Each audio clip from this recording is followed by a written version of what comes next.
किसान आंदोलन को लेकर सियासी बयानबाजी भी जारी है। कांग्रेस एमपी राहुल गांधी ने कहा कि जब कांग्रेस की सरकार बनेगी तो वो किसानों को एमएसपी की गारंटी देंगे।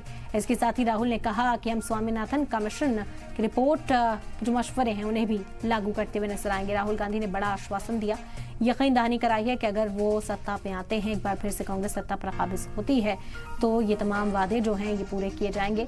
आपको बता दें कि यही इल्जाम किसानों की ओर से लगाया गया कि सरकार उनकी बात नहीं सुन रही, जिस पर अब अपोजिशन का बयान भी सामने आने लगा है। स्वामीनाथन जी को बीजेपी की सरकार ने भारत रत्न दिया,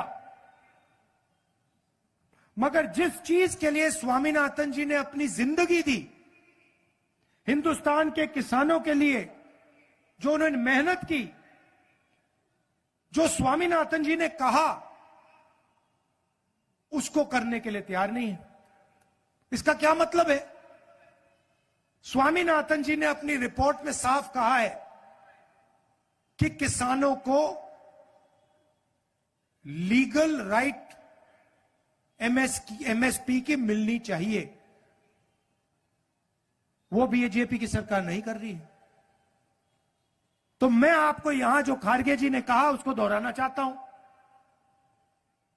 कि इंडिया की सरकार आएगी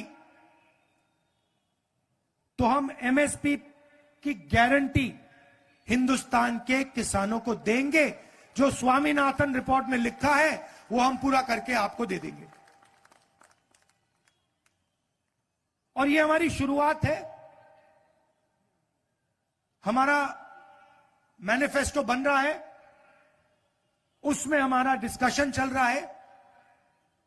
ये हमने आपको सिर्फ पहली बात बोली है, इसके आगे भी हम अपने मैनिफेस्टो में किसानों के लिए, मजदूरों के लिए,